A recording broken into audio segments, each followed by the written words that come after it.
Indonesia hari ini berdiri di persimpangan cerita dari tebing yang runtuh di Cilacap hingga balpres pakaian bekas yang dimusnahkan. Dari wacana redenominasi rupiah yang masih menunggu kesiapan, hingga ledakan di SMA N72 Jakarta yang membuka luka sosial dan akhirnya sebuah gol jarak jauh Rizky Ridho yang menembus panggung dunia lewat nominasi FIFA Puskás Awards. Yudi Handoyo di sini, inilah Sindo News 5.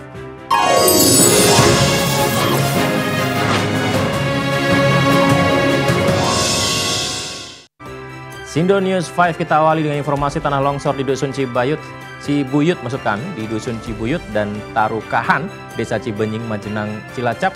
Bukan sekedar bencana alam, ia adalah peringatan keras tentang rapuhnya ruang hidup manusia di lereng-lereng yang terus diguyur hujan.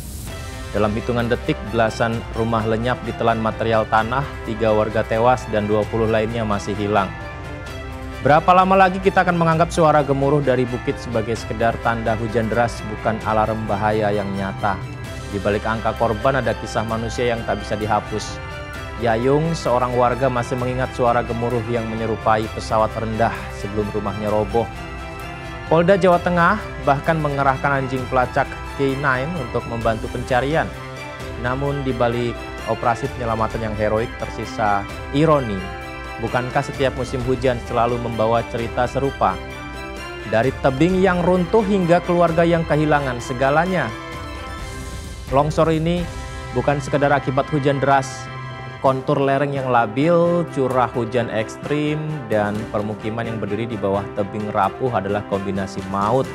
Kita tahu penyebabnya, kita tahu polanya, tapi mengapa tragedi ini terus berulang? Terlalu sibukkah kita menghitung korban hingga lupa menghitung resiko yang lama mengintai? Bencana, pemirsa, bukan sekedar takdir, ini adalah cerminan dari pilihan ruang hidup yang kita abaikan. Kini di Cilacap 46 jiwa terdampak, 23 selamat, 3 tewas, dan 20 masih hilang. Angka-angka itu dingin, tapi di baliknya juga wajah-wajah yang menunggu kabar di posko darurat. Longsor ini harus dibaca bukan hanya sebagai berita duka, melainkan sebagai narasi tentang manusia yang hidup di garis tipis antara rumah dan reruntuhan alam. Akan terus menunggu longsor berikutnya atau mulai menata ulang cara kita berdiri di atas tanah yang benar agar kita bisa mengantisipasi jika ada kerapuhan.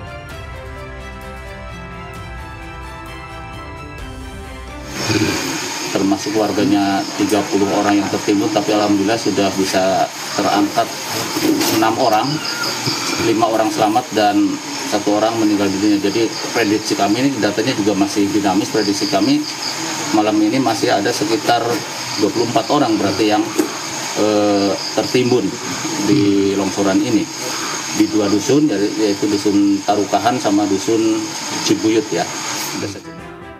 Pemirsa, ribuan balpres pakaian bekas dimusnahkan, lebih dari 500 balpres ilegal sudah dibakar dari total 19. 391 yang disita pemerintah bersama aparat. Angka itu bukan sekedar statistik, ia adalah potret perang panjang melawan mafia impor pakaian bekas yang menggerogoti industri tekstil dalam negeri. Mengapa pakaian yang seharusnya menjadi simbol gaya hidup hemat dan kreatif justru kok berubah jadi senjata ekonomi gelap? Di balik tumpukan baju, ada ironi yang sulit diabaikan. Fenomena thrifting tumbuh subur di kalangan anak muda. Seolah jadi tren gaya hidup, jadi ekspresi budaya pop. Namun di sisi lain, praktik impor ilegal merusak ekosistem industri tekstil nasional, menekan pabrik lokal, bahkan mengancam jutaan pekerja yang menggantungkan hidup pada sektor ini. Bukankah ini jadi paradoks yang menohok? Pakaian murah digemari justru memiskinkan tenaga kerja dalam negeri. Pemerintah bergerak tegas, izin usaha dicabut, distribusi diblokir, balpres dimusnahkan, dilakukan di berbagai daerah. Hari ini saja pemirsa, 500 balpres kembali dimusnahkan di Bandung. Apakah pemusnahan ini cukup menghentikan arus barang ilegal yang sudah terlanjur masuk dan lewat melalui jalur-jalur tikus? Atau justru kita hanya memadamkan api di permukaan, sementara bara dari bawah tanahnya malah terus menyala? Narasi ini bukan sekedar tentang pakaian bekas, ini adalah cerita tentang benturan antara tren global dan kepentingan nasional. antara gaya hidup dan keberlangsungan ekonomi. Perang Balpres adalah perang identitas, memilih sekedar murah meriah atau menjaga martabat industri lokal. Jawaban akan menentukan apakah pakaian yang kita kenakan sekedar mode atau simbol dari pilihan ekonomi yang lebih besar. Ya, telah dilakukan pengawasan terhadap 19.391 balpres pakaian bekas, ya, pakaian bekas impor dengan nilai sekitar 112,35 miliar, ya. Jadi lokasinya waktu itu di Bandung, berada di 11 gudang dan dimiliki oleh 8 pemilik atau distributor. Nah, terhadap barang-barang tersebut, ya, dan juga kepada pelaku usahanya kita berikan sanksi. Yang pertama adalah penutupan kegiatan usaha. Jadi lokasi usaha terhadap pengimpor atau distributor kita tutup. Dan yang kedua, kita meminta kepada importer atau distributor untuk melakukan pemusnahan barang. Berikutnya pemirsa, bayangkan Rp1.000 berubah jadi Rp1. Angka yang dipangkas, nol yang dihapus, menyederhanakan hidupkah? Tapi pertanyaannya, apakah redenominasi benar-benar hanya sekedar soal angka atau soal kepercayaan? Bank Indonesia menegaskan rencana redenominasi bukan fokus untuk jangka pendek. Peri Warjio memilih menjaga stabilitas dan mendorong pertumbuhan ekonomi ketimbang terburu-buru memangkas Rp0. Di balik wacana redenominasi ada sejarah panjang. Rencana ini sudah muncul sejak era 2010, kembali ditegaskan dalam PMK nomor 70 tahun 2025 tentang Rencana Strategis Kementerian Keuangan. Namun, Peri mengingatkan redenominasi butuh persiapan matang, persiapan panjang, bukan sekedar keputusan politik belaka. Bukankah setiap kebijakan moneter sejatinya harus bukan hanya soal teknis, melainkan soal psikologi publik? Apakah masyarakat percaya nilai rupiah tetap sama meski nol dihapus? Fakta menunjukkan redenominasi tidak mengubah daya beli. Rp1.000 yang jadi Rp1 nilainya sama. Tapi di ruang publik, persepsi bisa saja berbeda. Apakah masyarakat akan melihatnya sebagai penguatan rupiah atau malah kebingungan baru? Angka hanyalah simbol, kepercayaan adalah substansi. Tanpa komunikasi yang jernih, redenominasi bisa jadi drama yang tak perlu terjadi. Ini pilihan di tangan pemerintah dan bank sentral. BI fokus pada stabilitas, inflasi terkendali, pertumbuhan ekonomi yang harus terjaga. Sementara redenominasi mungkin akan datang, tetapi bukan hari ini. Siapkah kita menghadapi perubahan simbolik yang bisa mengguncang psikologi pasar, atau lebih baik menunggu hingga fondasi ekonomi kokoh untuk menopang rupiah tanpa nol berlebihan? Sampaikan kepada Kementerian Keuangan, itu yang kami lakukan. Demikian juga berbagai pertanyaan-pertanyaan yang berkaitan dengan redenominasi, itu saja kami pada saat ini lebih fokus menjaga stabilitas dan mendorong pertumbuhan ekonomi. Itu fokusnya adalah seperti itu, sehingga apalagi redenominasi itu memerlukan timing dan juga persiapan yang lebih lama. Barangkali mungkin jawaban singkat dari kami gitu, Pak Ketua. Pemirsa, kita ke info lainnya.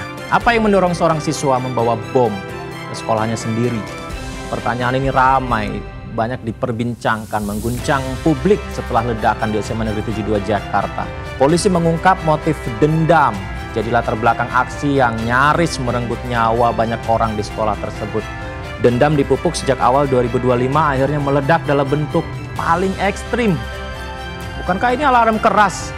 Luka psikologis bisa menjelma jadi ancaman yang nyata.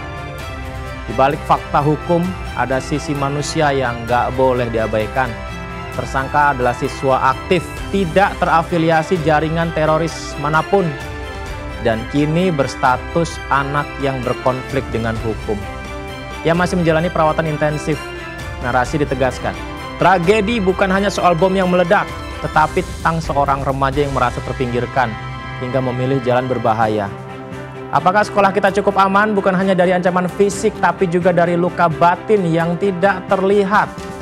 Ledakan ini membuka ironi besar institusi pendidikan yang seharusnya menjadi ruang yang aman justru berubah jadi panggung dendam. Polisi menegaskan tidak ada keterkaitan dengan jaringan terorisme, tapi bukankah fakta ini malah lebih menakutkan? Artinya ancaman bisa lahir dari dalam, dari anak-anak yang merasa tidak didengar, kemudian berbuat menghasilkan peristiwa mencengangkan. Keamanan sekolah bukan hanya soal pagar dan CCTV, melainkan soal relasi, empati, dan ruang dialog. Publik dihadapkan pada refleksi pahit. Bagaimana bisa dendam seorang siswa bertransformasi menjadi bom rakitan? Kasus SMA 72 adalah cermin rapuhnya ekosistem pendidikan kita. Jika sekolah gagal jadi ruang penyembuhan, ia bisa berubah jadi ruang ledakan. Sekarang hanya ada dua pilihannya, menunggu dendam berikutnya meledak atau mulai membangun sekolah menjadi ruang yang paling aman. Ini bukan hanya soal belajar, tapi juga untuk merasa menjadi seorang manusia.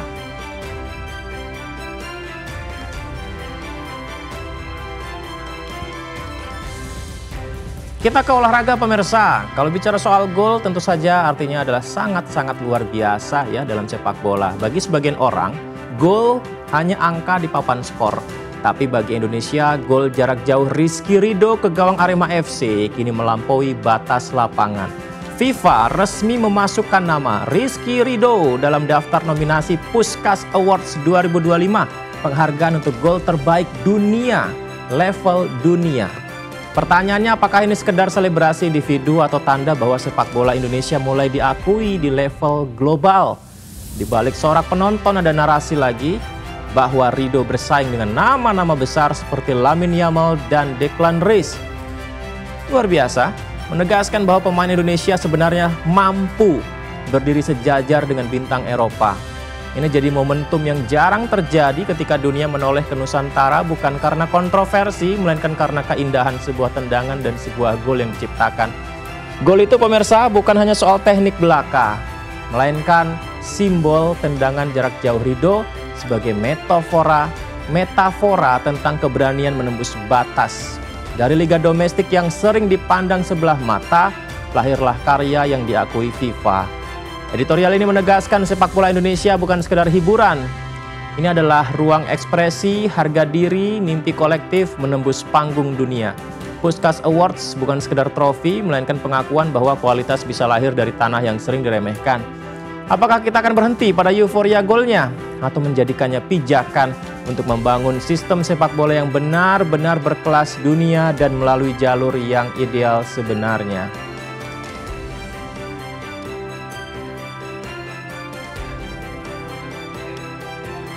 Ya, dari longsor yang menelan rumah hingga bom meledak di sekolah, dari pakaian bekas yang dibakar hingga rupiah menunggu dipangkas nolnya, dari lapangan hijau melahirkan gol indah, semua itu adalah potret Indonesia hari ini. Ada duka, ada kekhawatiran, ada perang melawan mafia, ada kehati-hatian ekonomi, alarm sosial, bahkan sebuah harapan melalui sepak bola. Bangsa ini tidak hanya diuji oleh bencana dan konflik, tapi juga ditantang menata ruang hidup, sistem ekonomi, pendidikan, tapi juga ada harapan meskipun melalui jalur olahraga. Siapkah menjadikan tragedi sebagai pelajaran, kebijakan sebagai pijakan, dan prestasi sebagai inspirasi melangkah lebih jauh? Yudi Handoyo di sini, terima kasih. Mari kita doakan Indonesia lebih sejahtera. Sampai jumpa.